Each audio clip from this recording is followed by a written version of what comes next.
to... no, I don't want that yet. ESPN Daily. Good morning. If you're a Patriots fan, seeing Tom Brady in a Bucs jersey yesterday was probably pretty bad. I imagine it was similar to how my ex-high school boyfriend felt when he saw me wearing his teammate's jersey on senior night. I regret nothing. Okay, bitch. Here's your ESPN Daily. Listen up. Are you ready for a soccer marathon? The world's most popular sports league, the English Premier League, returns from its coronavirus shutdown today. If the calendar holds, there are 390 days from the Premier League's restart to the final of Euro 2020 in July of next year. That means players in England's top league will get a pair of 2-week rest periods between now and then. The 13-month run promises to challenge elite players both physically and mentally like they've never been challenged before. Who better to join the ESPN Daily podcast as we embark on the longest period of competitive action that the game has ever seen than an original member of Suboptimal Radio, Men in Blazers Roger Bennett. Roger joins host Mina Kimes to discuss a slew of topics ranging from Liverpool's remarkable season thus far in their quest to win their first league championship in 30 years, to the numerous health and safety protocols that have been put into place for the Premier League to return to action, as well as the Black Lives Matter demonstrations that are expected across the matches in England. And in this chaotic dash to finish the season, who will qualify for Champions League and Europa League? Is Son Heung-min the greatest Korean soccer player ever, or just the greatest soccer player ever? There's a lot of ground to cover, but Raj came prepared. Things to care about.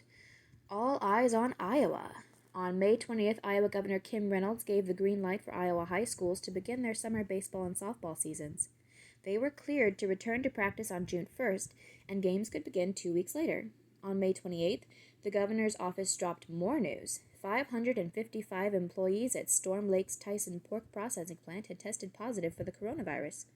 According to the New York Times, Storm Lake, Iowa is currently the number 2 coronavirus hotspot in the country. Opening day for baseball and softball was Monday, and hundreds of games were played near cornfields and in suburbs.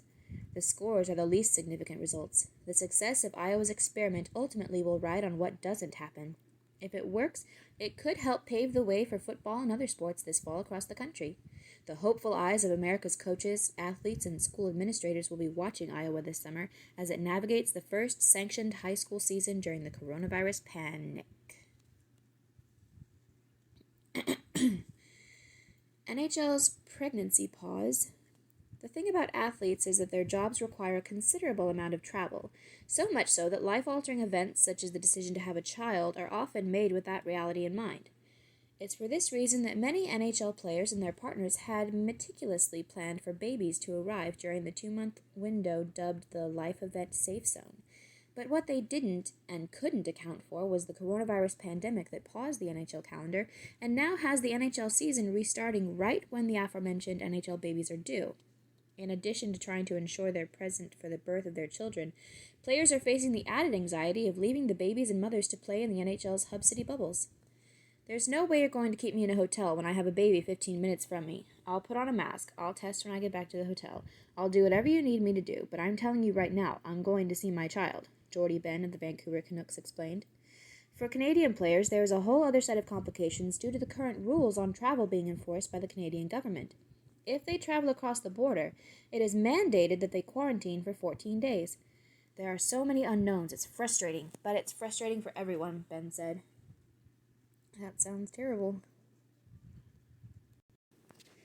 Things to watch.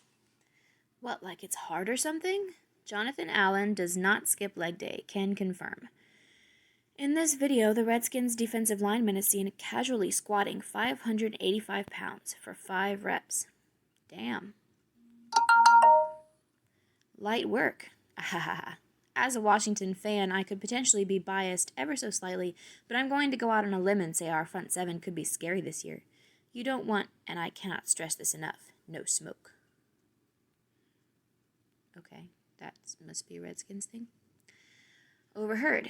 Kyrie needs to stop bullshitting. Sitting out without a cause or a purpose defeats the purpose, and then it also divides us. Matt Barnes on Kyrie Irving's stance on the NBA's return. Okay. Remember when? This one's for you, Boston sports fans. On this date in 2008, the I know they say it's Celtics, right? The Celtics won their 17th NBA title, the first for the big three of Paul Pierce, Kevin Garnett, and Ray Allen, and ended the franchise's 22-year championship drought. The Celtics' 39-point win over the Lakers in Game 6 surpassed the NBA record for the biggest margin of victory in a championship clincher. After the game, KG famously shouted, "Anything is possible," to ESPN's Michelle Tafoya. Excuse me while I go run through a brick wall. Until next time, remember, today marks 26 years since O.J. Simpson's infamous car chase in L.A. Given that I spent the majority of last weekend rewatching O.J. Made in America as part of my quest to view the entire 30 for 30 library by the time quarantine is lifted, I can tell you that the 5-part documentary serves as a poignant reminder that the racial injustices that plagued our country in 1994 are the same ones we're still combating today. I highly recommend checking out the Oscar-winning series if you haven't already. This has been your ESPN Daily for Wednesday, June 17th, 2020. And you just always gotta pull it into the news, even though there wasn't any real news about that shit, was there, today? Continue.